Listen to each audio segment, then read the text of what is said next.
Welcome to the Putting the Public into Health podcast by Dr. Richard Pan. As we face one of the greatest public health disasters in a century, this podcast will address questions and issues from you, the public, about the COVID-19 pandemic and its impact on people's health and lives. I am Dr. Richard Pan. I'm a physician with a background in public health, and I'm proud to represent the people of Sacramento, Elk Grove, West Sacramento, and parts of Sacramento County in the California State Senate. I want to share with you important information and stories to help each other during this difficult time. Senior care facilities, including skilled nursing homes and assisted living centers, account for half of all the confirmed deaths of COVID-19 in California. The state is requiring all staff in skilled nursing homes to be tested every month, a quarter of them each week. Shortages of personal protective equipment for nursing home staff also increases the risk of spread and infection among staff and patients. I am pleased to welcome Akisha, a CNA who works at a skilled nursing facility in Northern California. She has been on the front lines providing care to patients at a facility with coronavirus cases. Thank you so much for joining me, Akisha. Hi. Good morning. Good morning. So tell me, why did you decide to work as a CNA at a skilled nursing facility? Well, I have loved ones that have been sick, and it's just been my passion. I've been a CNA over 20 plus years, so, just part of me. Well, that's what I like to do. Mm-hmm. Well, I'm an advocate, yeah. Yeah. So certainly that's wonderful. You've dedicated so much of your career to taking care of others. Do you have some particular memories or things that you've experienced that remind you why you decided to do this particular work? Yeah, a lot of my patients remind me of my grandparents, and I know one day that I will need to be, taken care of. So it just, I don't know, it's just a lot of, just when they share their stories and just the love that they give back, I just love taking care of people. No, that's wonderful. Can you describe for us your typical day at work? You must have a lot of things you need to do to help take care of the patients at the facility. Well, for one, we have to make sure that we have the right proper PPE, Upon entering, we check, make sure our temperature, we're good before entering. We have any kind of symptoms, we can't cross that line. But once we get across the line, we just making sure that the patients are good, that, we got our mask, they got their mask. We come in, and sometimes we have to deal with not having the right proper PPE at times. And it's just the mask, everything, just that for 7.5 hours, and it's hot. But just to make sure that we're safe and they're safe, it's a lot. It's a lot that we take on every day. Mm-hmm. But by the grace of God, we're getting through it. We're going to beat this. Mm-hmm. Now, how many patients do you typically take care of in any single day? Well, because of the virus, the most lately has been okay, about 10, but when it first hit, we had like 15, 17, 18 patients because, of course, a lot of our staff members were turning out positive. Mm-hmm. A lot of them quit on call, But, of course, some of us couldn't leave because these patients needed to be taken care of. Mm-hmm. It was a lot. It's a lot. Mm-hmm. But, unfortunately, yesterday, it's good. Yesterday I had 8, 9 patients. And it's getting better. Mm-hmm. Getting better. And what are some of the things that you have to do for your patients? I'm sure you probably have to be in close contact with them in order to take care of them. Is that? Yeah, we have to. We do patient care. Activities of daily living, help feeding, showers. Sometimes we have to really. We don't want to, but our job asks us to keep them in their room, and I don't really like for them to be secluded, and I know, but, we still just need to social distance. You can't seclude them, keep them in a room. Just make sure they have the mask and what they need. Mm-hmm. But we try to push for social distancing. You know, we come pretty close. You know, with showers, you know, doctor's appointments, still just trying to keep them calm, because staying in a room, you know, them four walls, I know it can be driving people crazy, you know. So we take on a lot. Sometimes they're moody, but my main focus is to make sure they're okay and they're comfortable. So whatever I need to do to make sure they're comfortable, that's what I'm going to do. So that sounds like it's certainly takes a lot of effort, and I think, as you said, I think the patients are also getting a little stir crazy in their rooms. Yeah, and, you know, not really seeing their families. You know, we are like their family. Mm-hmm. You know, it's kind of sad. You know, sometimes the family member may come to the windows. You know, try to interview. You know, visit them, because they really can't come into the facility. So, yeah, it's sad. I'm sorry. No, it's so sad. Yeah, I mean, I think that's something that those of us who have never worked in a skilled nursing facility or don't have family members may not realize that with the COVID pandemic, the people who are in these facilities, the patients, are actually not allowed to see, our family members aren't allowed to visit them, correct? Correct, yes. I mean, they could talk on the phone, but there's nothing like seeing your family member, you know? Yeah. Well, I think a lot of us who are doing conference calls in Zoom certainly understand it's not the same as being in person with someone. Yeah. Whew, I'm sorry. Yeah. No, it's, well, now, so who can go into the facility then? So you have the patients at the facility and the staff, is that it? Yeah, we really don't have a lot of people coming in. If they have doctor's appointments, we try to, like yesterday, one of my patients had a doctor's appointment, and there's a door that's close to his room, so we were able to, you know, bring him out through that way, because we're really not letting people in unless if we do let the ambulance or whoever in, we have to check their temperature, make sure they're good. If it's 99 on up, they can't come in for any kind of symptoms. So we're trying our best to protect the patients and ourselves. And in terms of even within the facilities, you shared that sometimes you have to actually keep the patients in their own room. Are patients being restricted from being able to be in some of the common areas as well? Well, we have two dining rooms, and since we've had the shutdown of, you know, quarantine, the dining rooms have not been used. So the patients aren't really going out like that.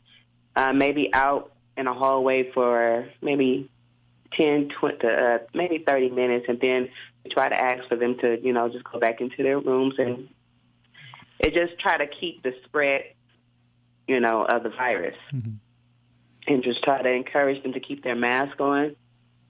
I know it's hard, because it's hard for me for 7.5 hours or 8 hours or more.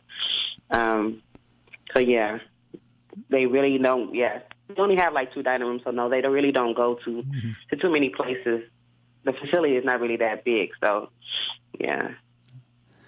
Now, I think I mentioned in the introduction, and you indicated that the facility where you work actually does have several cases of COVID-19, and you talked about some of the things that you are doing to prevent the spread of the disease. Are there other things that we haven't talked about that you're doing to slow the spread of the disease in the facility?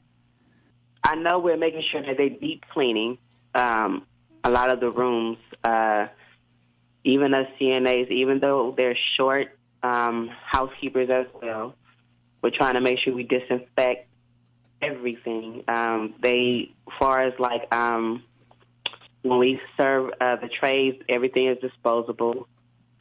They're doing pretty good. They're doing better than it was, because a lot of us was really wanting to walk out, because, you know, we're making sure that we're safe, but the facility needs to provide those things for us to do what we're supposed to do.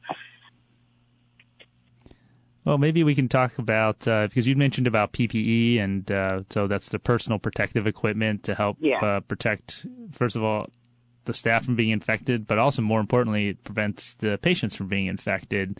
So Yeah. what kind of PPE are you being given to protect yourself and patients? When we first started, we were being given disposable gowns. Then we got kind of frustrated because the gowns were too small, so we had to put 2 on.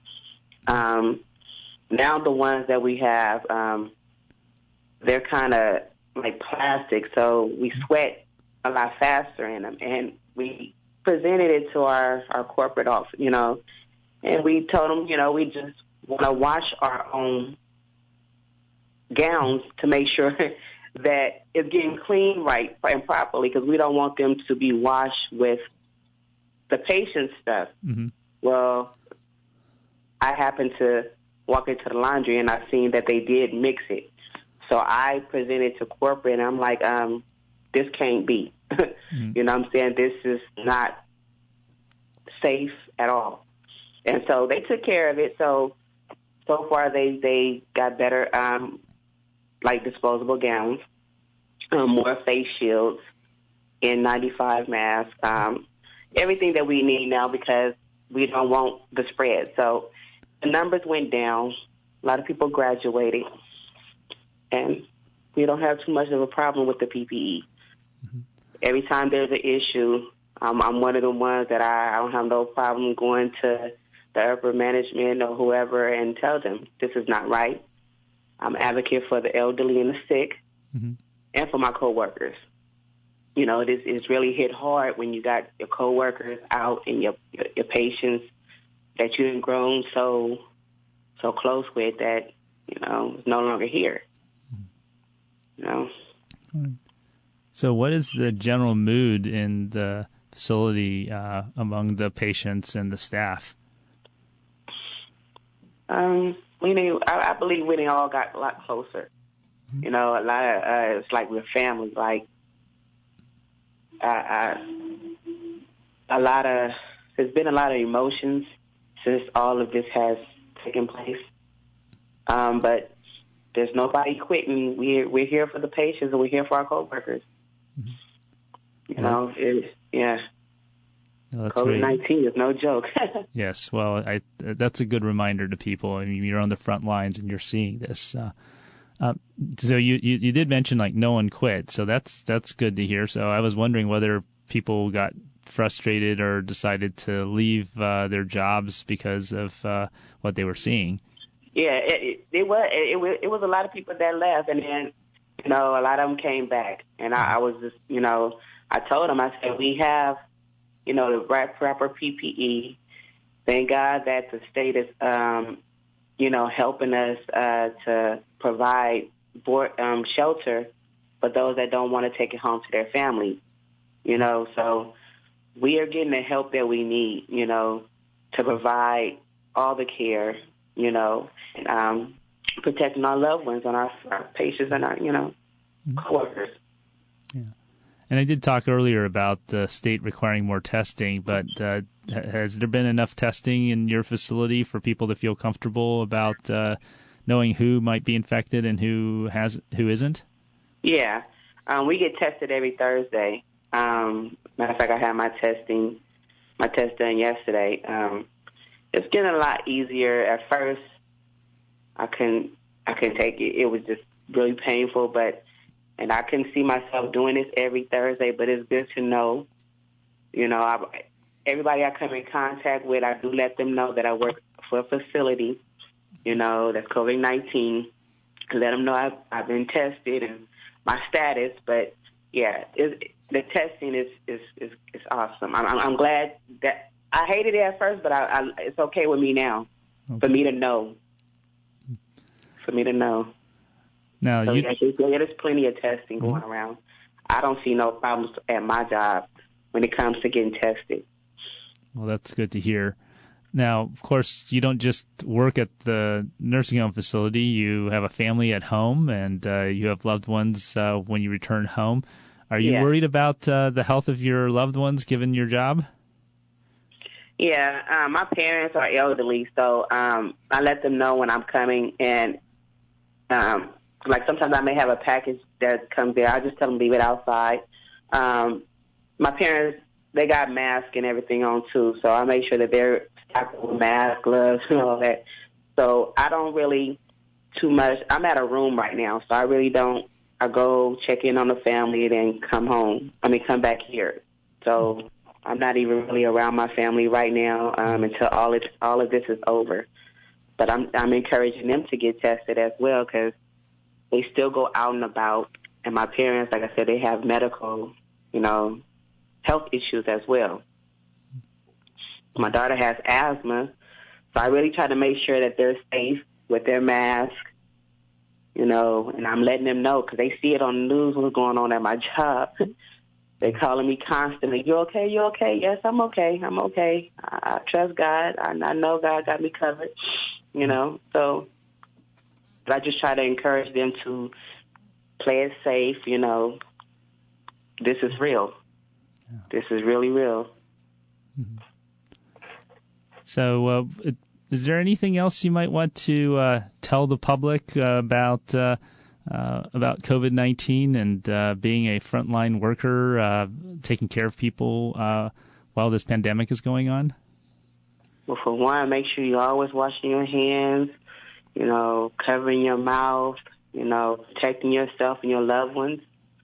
This is serious. I thought it was a dream, until just being here. Yeah, love on your loved ones. Mm-hmm. I see a lot of people used to take us nurses and doctors for granted, but we out here too. This is, it's real. It's real. That's all I can say. I'm still in a, like it's a dream. Like it's a movie, but it's real. It's real. Yeah. And the patients are getting taken care of. They're not being neglected. Not on my end. They're not being neglected on anybody's. Mm-hmm. They're being taken care of and loved the best that we can. Sometimes we are short-staffed, but we're getting it in. We're doing the best we can. The best we can. All right. Well, thank you so much, Akisha, for joining me today, and thank you so much for the work that you're doing, your dedication to your patients. I think that message, this is real, and in many ways, because a lot of what's happening with coronavirus is happening essentially behind closed doors. As you said, your nursing facility, you only let staff in there and the patients are inside the facility. Or if patients are in the ICU in the hospital, you can't just take pictures of what's going on in there because you have to protect patients' privacy. So sometimes, sometimes I think the pandemic, particularly the worst parts of it, are being hidden from the public, not because we don't want people to know, but because we do respect the privacy of the people who are being affected. But I think it's an important reminder for people who aren't able to see it directly, to hear from people like yourself who are on the front lines, to remind us this is real, this has a real impact, and we all need to do our part to keep people safe. Exactly. Yeah. Well, thank you so much again for joining me. Thank you. Yeah. Thank you. All right. Well, thank you. And thank you for listening to this episode of Putting the Public into Health by Dr. Richard Pan. If you have questions or ideas for a future podcast, please email them to senator.pan@senate.ca.gov. Please stay at home as much as possible. Stay at least 6 feet away from others outside. Wash your hands frequently and try not to touch your face. Together we are slowing the spread of the disease and saving lives. Thank you so much for listening.